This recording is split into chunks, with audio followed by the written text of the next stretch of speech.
like, just calm down, folks. Just calm down.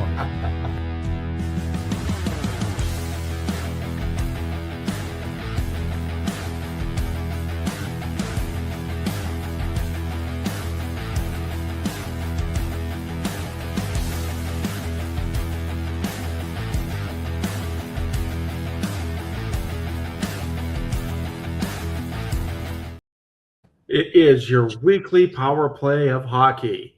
Yes, it's the Best Boys Center Ice podcast. I'm Barry Besse, along with my son Carson Besse. We do the podcast here every Thursday night. And in case you're new to the game here and new to our podcast, we talk about the NHL, hockey, the best game on earth. And we also like to talk about our favorite teams. My team is the Edmonton Oilers. Carson's team is the Pittsburgh Penguins. We talk about a lot about what's going on with the playoffs. And if you're not familiar with the NHL or the system, the playoffs, get familiar with it. It's great. Get familiar with it, because if you're going to follow us, you're going to be following hockey a lot over the next 3 or 4 months. We've got about 30, 35 days until the start of the playoffs. So we're getting into the final run. It's going to be an interesting last month of the season. I want to say that you can, of course, join us here live on Facebook. You can also get us live on our YouTube channel, Best Boys Center Ice Podcast.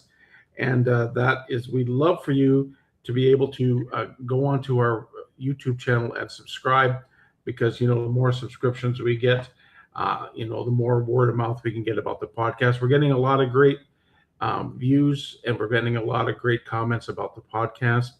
And if you have a comment, if you're going to jump on with us here tonight, either via YouTube or Facebook, you can make comments about your favorite team, where your team kind of fits in the whole playoff picture coming up.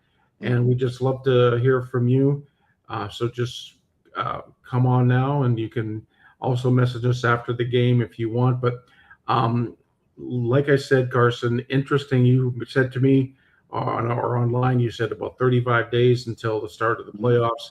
And now, as we knew, a lot of games for a lot of teams at a short amount of time. Each team's got about 20 games. Yeah, each team has about 20 games. So let's start with how things are going out in the Steel City. Good. This week, like I said last week, not a great set of news with the Geno suspension. I mean, they're the Penguins, again, like repeating myself, have the hardest schedule remaining out of any team. By the amount of points each of those teams have they're playing against, their combined points percentage, the Penguins have the hardest schedule. And it's really kind of weird in the aspect that they're playing like the same teams over and over again. So like, okay, they've played Vegas twice in the matter of a week and a half, Carolina 3 times in 12 days, Colorado twice in like a week. It's crazy. Like it's just playing the same teams over and over again. But they're managing their way through. They got, since we last spoke, which was Thursday night, they had lost, or on Friday night we talked, I think last week. Yeah, we did. So they lost to Buffalo. That's when the suspension happened. The Penguins played 3 games since then and have gotten 4 out of the 6 points. Won't complain with that. They played against Philly on Saturday and lost in a shootout, and that was kind of a clunky game. Not too many shots really on the net for either side, but there were a ton of goals for that. Being said, it was 5-4 final. But the shootout woes continue. They don't do good in the shootout. They had a power play in overtime and they didn't score on it, and it burned them. Then you go and play against Boston on Sunday, which looked to be a very tough game for them to play in, and they were down 3-0 in the matter of halfway through the game. Didn't look very good. They were playing well, but couldn't score. It seems like when they play Boston, they just kind of get goalied a little bit, and then they broke through. They had a 5-on-3 goal, and then 2 quick ones in the matter of a minute to tie it in the third. Then Boston took the lead back, and I thought that would have broken them, and it didn't. They tied the game, and they ended up winning in overtime on a Tommy Novak goal. And then you head to the game against Carolina on Tuesday. And again, a game the Penguins shouldn't really have been in because they're out their 2 best players. Carolina is one of those teams I don't like watching them play. It's frustrating for me to watch them play. They constantly play that defense only kind of hockey. I mean, they scored 4 goals. Okay, give them that. But for the most part, they just try to suffocate you coming in and out of the zone, and it's very frustrating to watch that kind of game for me. But they hung in it. They took the lead 2-1 in the second, but then Carolina got 3 goals in the third, and it looked like it was over. And they scored twice in the last 2 minutes to tie it, send it to overtime. But they lose in the shootout again, so they get another point, which has been their saving grace to getting them where they're at right now. Uh, they they didn't lose any ground, particularly. Uh, they played as good as they are playing as good as they can with who they don't have. They're really playing as good as they can do. It's it's really they've been playing really well 5-on-5. Special teams has been pretty okay. It's just it's past 60 where it kind of gets squirrely. They play good in overtime, but they just don't capitalize on their chances, and they're 1-10 in the shootout this season. So that's not a stat you'd like, but it doesn't matter as long as they get in the postseason because that's null and void. Shootouts and 3-on-3 is gone. 5-on-5, I like the way they look, and it's only going to get better with the two big guys back. They're still second in the Metro. They've been in that spot for a while, and I don't see that changing particularly much soon.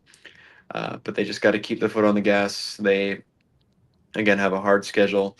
They've got 2 more games without Gino until he's back. They play tonight against Vegas at 9, and then they play on Saturday night in Utah at 8. Then they get Gino back, thank God, against the Avs on Monday, which that could be also Sid's return game. It's would have been 3 weeks since the injury. He's been skating with the team. He's been practicing with the team. I would like to see him back on that night, but you never know. Yeah, they play the Avs on Monday, and then they close out that Western trip by going back to Carolina again.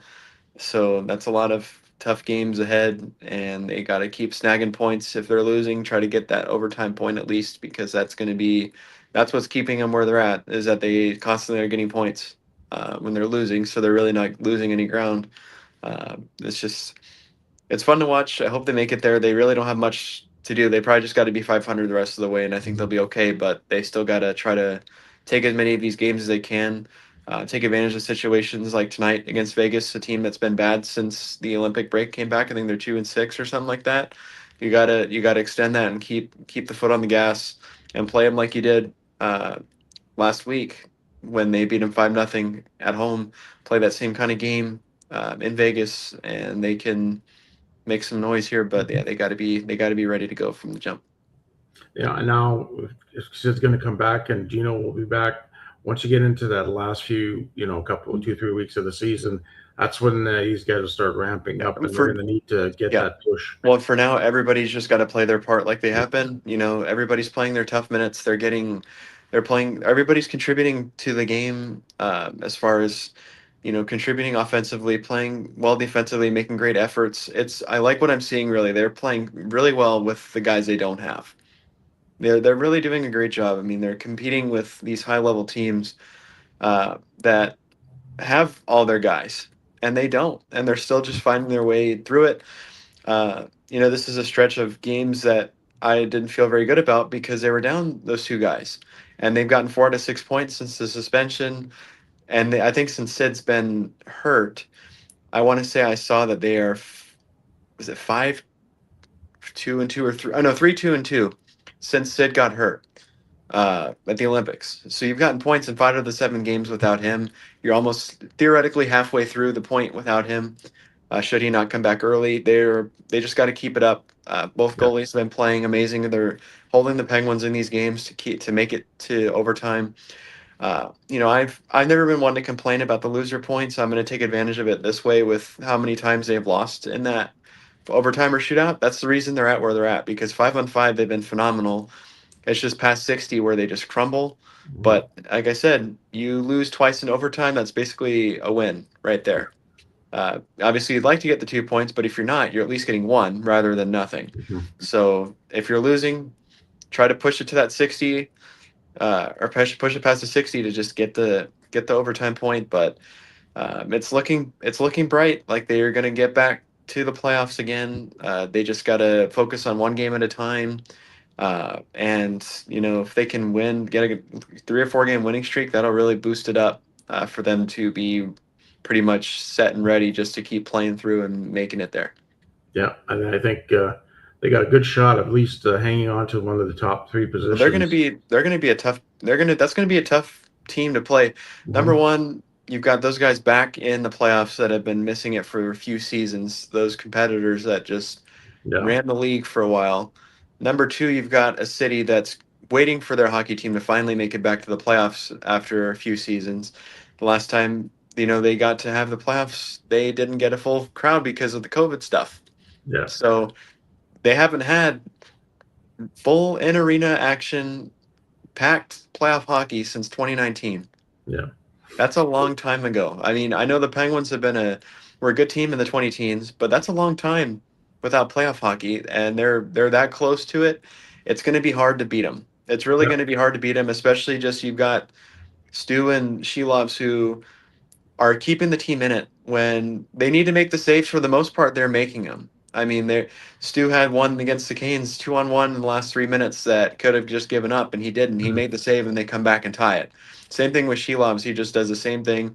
It's gonna be a tough environment to play in, especially just with the guys that are close to being done, that they want to get back and give it another run, and there's no reason they can't with the buy-in they've gotten from that roster so far. That they've got all four lines ready to play, all three D pairs ready to go, both goalies ready to go. They're Mhm. going to war, and they're going to try to win. And they've proven a lot of people wrong. And I think at this point in the season, 60 some odd games in, there's no denying that this is a good team again. Mhm. Truthfully, and thanks to GM Cal Dubas for rebuilding the team the way he did, retooling it with guys that are hungry, young, have energy, like to play for this team, like to play for the guys in that room and play for each other. And that's why they're at where they're at, because look at the roster. It's not the most skilled roster, but they have a lot of heart, and that's why they're doing well right now. Mhm. Yeah. Well, I'm looking forward and hoping that we get to see the Penguins in the Oh, I playoffs. know. It's been a while. I don't even care if they get bounced round one. Yeah, It's just it's to as see long as them in the the playoffs again. Playoff yeah, hockey, when your team is in it, is different than when it's not, yeah, because it means more. You've got something really to look forward to. And then again, with a team like this that just has proven a lot of people wrong this season, there's no reason that they can't surprise some people and maybe make a little run at something. Who knows? It takes one. All it takes is a win to spark it, or a series to spark it, and you could yeah. be all the way. Like I said, each team that makes the playoffs, divide uh, divide a pie chart into 16 equal slices. That every team has the same opportunity to make it. Mhm. Everything goes back down to zero once the Yep, playoffs it doesn't start. matter. Doesn't matter. But so I'm Um, happy. I'll give it an 8 out of 10 so far. I'm very thrilled and pleased. okay. The Oilers also back in action there. 32, 25, and 8, second in the Pacific. 3 points back of Anaheim. They're technically tied with Vegas for second place, but they got second place because I think of more wins or less losses, one of the two. They were 2-1 since the show last week. They lost to Carolina last Friday night, 6-3, and then went on the gauntlet road trip that I didn't think was going to go very well. They wound up winning in Vegas Sunday, 4-2, and then Tuesday night in Colorado, they won 4-3. And like you're talking about a hard team to beat anytime, but especially in Denver. And I know, Connor Ingram was injured in the game as Nate McKinnon crashed into him late in the second period. Now they gave Nate a 5-minute Hmm. penalty and a I game didn't was like coming. that. Now I didn't agree after I saw the replay a couple of times. I did not agree with the 5-minute major. Um, I agree with the 2-minute penalty. Interference with the Because goaltender. Nursey kind of pushed him in a Yeah, little he bit. kind of pushed him a little bit, but they they gave him the 5. The Oilers did not score on that 5-minute power play, but they did get 2 power play goals in the game, including the game winner. So a lot of people were saying, well, I was watching. I think it was a TNT broadcast down here in the states, and I was watching the post game, and they were saying, well, I think the game would have been different if Nate McKinnon was in the third period. Well, yeah, sure, it would have been different if Nate was playing in the third period, but he played the first 2 periods and he really didn't do anything. He wasn't on the score sheet on the first 2 periods, I don't think. Mhm. Ingram was playing great. He, let in a goal. I think there maybe was one goal that was questionable. The other two were tip ins, and it's hard. when you're playing goal and you get a goal tipped in. And then when Jari came in the third period, I think he stopped like all 12 shots that he faced and looked. And like you're talking about the third period, Colorado were desperate, and he made some pretty good saves in that third period. So I'm still not confident in the goaltending in Edmonton. I am getting a little bit more confident with the defense in Edmonton now that Connor Murphy's in play. I think they've kind of slowly figured it out a little bit.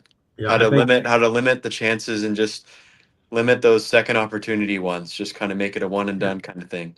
And so their defense are kind of playing better now that Paul Coffey's back behind the bench. I really think makes a big difference for the Oilers. So the D is really coming up. The depth scoring is there again. It's starting to come up a little bit more. You got guys on the back end that are scoring, making contributions. Podkolzin, Kapanen is making a contribution. Roslovic is making a contribution. Of course, Zach Hyman is being Zach Hyman, after being injured in the conference finals against Dallas last year.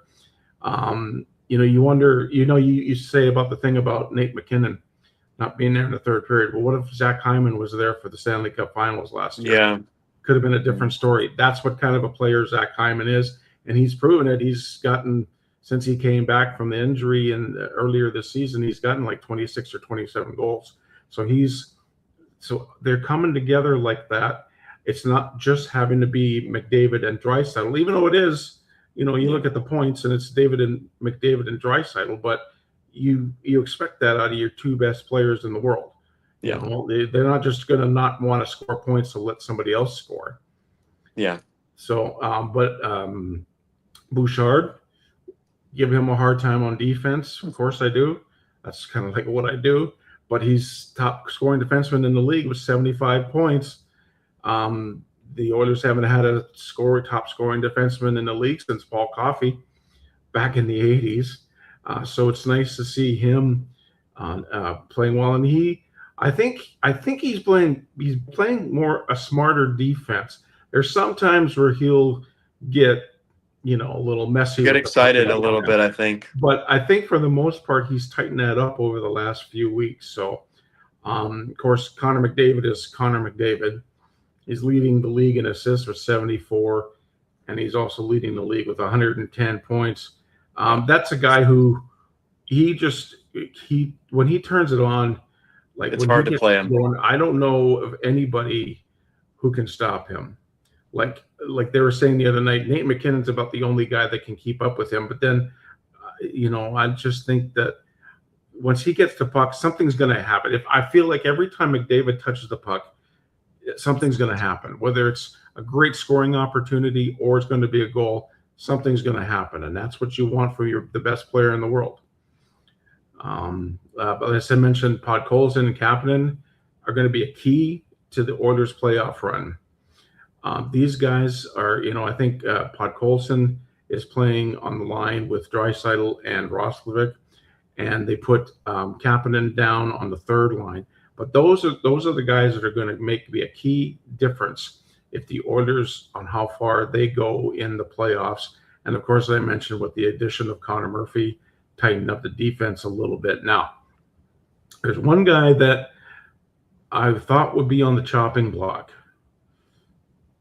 but that's Chris Knobloch, the head coach. I really felt before the break and just after the break, I said, if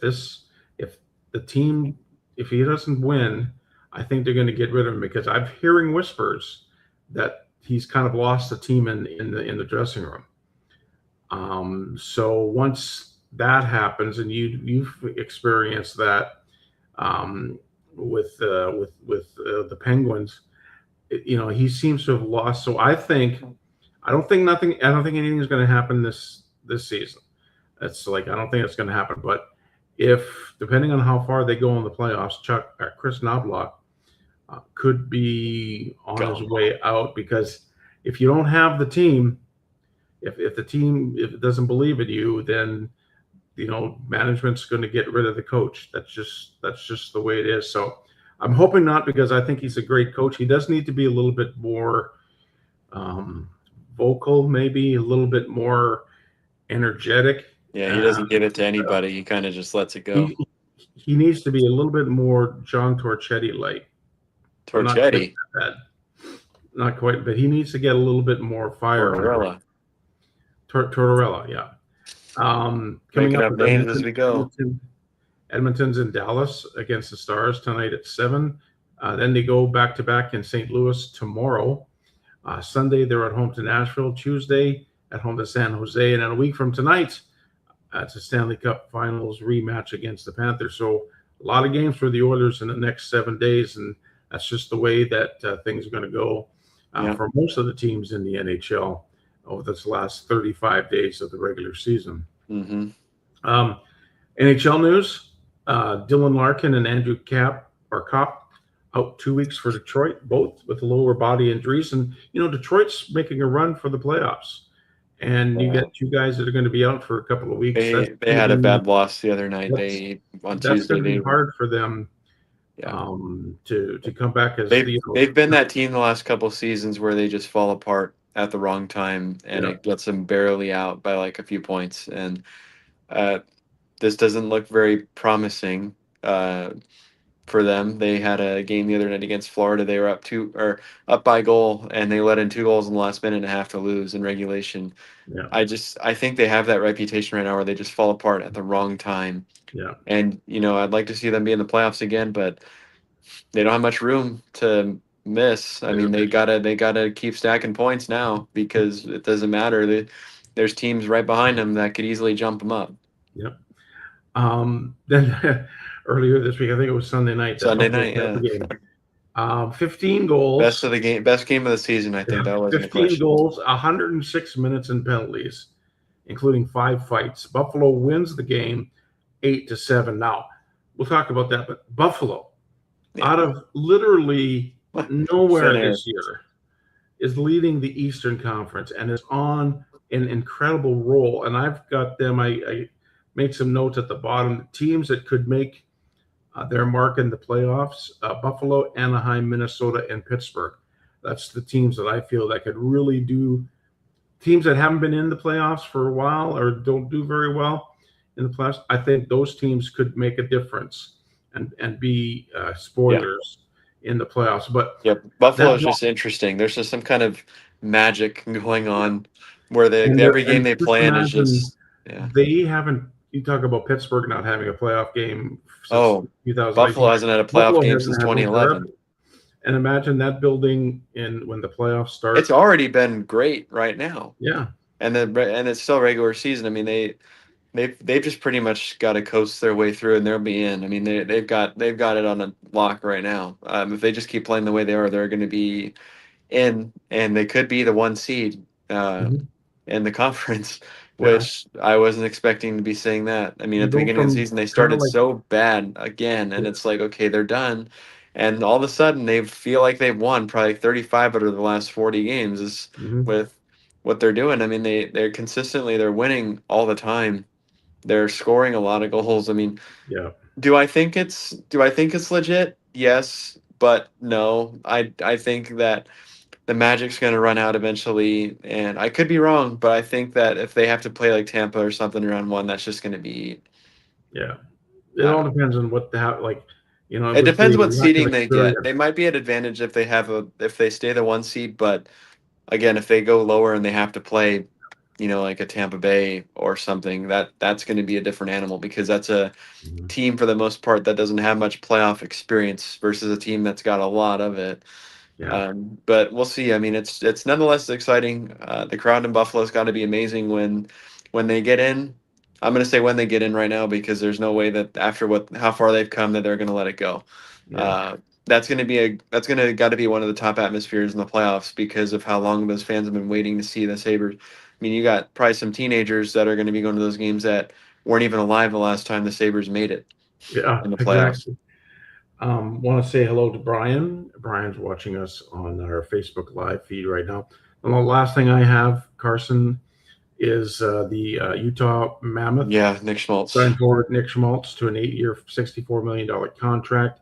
He's got 59 points so far on the year for the Mammoth, so it's a good signing for him. He seems to enjoy himself. He seems to be liking it in Yep, Utah, and I that's a think fun team. that's another team. That's another team that they're in the wild Yeah. card right now. Let me ask you this. So I'm looking at the playoff standings right now. I'm gonna go over the teams that are in it, and you tell me kind of who you think maybe could. I'll go over that as well as some of the teams on the outside that could probably get Mhm. in or could squeak in, and Okay. who if you think anything's going to change. Again, starting in the East, Buffalo, Tampa, Montreal, 1, 2, 3 in the Atlantic. Carolina, Pittsburgh, Islanders, top three in the Metro, and then in the wild cards right now you have Detroit and Boston. Hmm. The couple teams on the outside looking in that could sneak in are Columbus and Ottawa. Then you go to the West. Central 1, 2, 3 is Colorado, Dallas, Minnesota. Pacific 1, 2, 3, Anaheim, Edmonton, Vegas. Wild card again, Utah, Seattle 1, 2. And then the teams on the outside looking in that could squeak. I got LA, San Jose, and Nashville Hmm. that could get in. Nashville and San Jose are only a point back. San Jose is a game in hand on Seattle. Los Angeles has tied with Seattle, and they have one more game played than them. So hearing the teams that are in and are on the outside, do you think there's really any change to this, or do you think it's going to be the exact same as I read it off to You know you? what? Well, I think it's going to stay pretty much the same. The seedings may be a little bit different, 1, 2, 3, or the top six in in the top three in each division. As far as a wild card is concerned, I think the West has a better shot of getting a little bit of change. Either the Kings coming up or the Sharks. I really think if the Sharks make a run, make a push, they could get into that wild card spot. Yeah. As far as in the East is concerned, the wild card teams, who do you say the wild card teams are right now? Boston and Detroit, and then trailing them is Columbus, who's 2 points back of Boston, and on Ottawa's 5 points back. I don't see Ottawa Mhm. doing much of anything. Um, Carolina I think Columbus can. or I think Columbus, I Columbus will should take say. over Detroit's spot. I think Columbus will get in there. So, but other than that, I think everything else stays the same. Just maybe seedings will be a little bit different. Yeah, I agree. I mean, I think teams like Tampa Bay in the East, Buffalo have built their cushion enough. Obviously, go to the West. The three Central teams are pretty much good. Yeah. I mean, they just gotta pretty much for the formality play those games and they're in. Um, Seating changes will be interesting because you got so many ties in the divisional. Uh, Again, teams still like Edmonton, Vegas, Pittsburgh, New York Islanders, all that. Basically the bottom two teams in every division besides this and Central have got to be still playing mindful um, to get points, especially Hmm. to win in your division if you have any divisional games left, because those same teams that are beating, that's a 4 point swing game Yeah. if it is a divisional game. But yeah, it's going to be exciting. Obviously, this is more exciting this year because of how compressed everything is Mhm. now at this time. I'm very, very excited. I'm hoping that the games have already been amazing. I mean, there's so many stories happening every night, so many lead changes, so many last minute ties. It's intense. This Mhm. is pretty much playoff hockey, but not in the playoff format. One thing I did want to talk about, actually, I remember just now thinking about Minnesota. Bill Guerin today or yesterday was talking about the playoff format and how he thinks it's crazy that it's still like they still don't do the 1 through 8 format, because in the Central you look at the teams of Minnesota, Dallas, Colorado, and those one of those teams is going to be bounced by the other, Yeah. and when it comes to it, and I think about it. I understand where he's coming from because it does change it up if you do a 1 through 8, because you don't have that divisional rivalry thing going every year, where like the Edmonton LA thing where you're playing each other 4 years in a row. But regardless, to make it all the way, you're still gonna have to play that team. Yeah. Regardless, it might just be the next round. It might be Yeah. the next round, Yeah. but you're gonna have to play them. But it would be a cool shakeup. Honestly, this would be even a crazier idea if they went through a 1 through 16 format. Oh, that's what So it you would used to have be. you would have out of conference matchups. You could have a West v West Stanley Oh, Cup final and East v East. I think that'd be cool. I yep. mean, it changes it up a little bit, and you still get that competition, and those rivalries can spread a little bit outside of just your division or maybe even your conference. Well, How weird would it be to see like Edmonton and I don't know Tampa Bay having beef, or Boston? That would be cool. I don't know. I think that'd be pretty neat. So, they used to do the 1 versus 16 when the Oilers came into the NHL. There was 21 teams, and there was the top 16 teams in the first year. I think Edmonton played Montreal in the first round of the playoffs. Yeah. So Well, when you look at like the bubble year, or not the bubble year, the year after that, Stanley Cup final was Tampa Bay, Montreal. yep. That can't happen. That in the standard NHL, that can happen. But as weird as that was, that makes for such an interesting story when you can play teams from out of conference or in your conference in the final.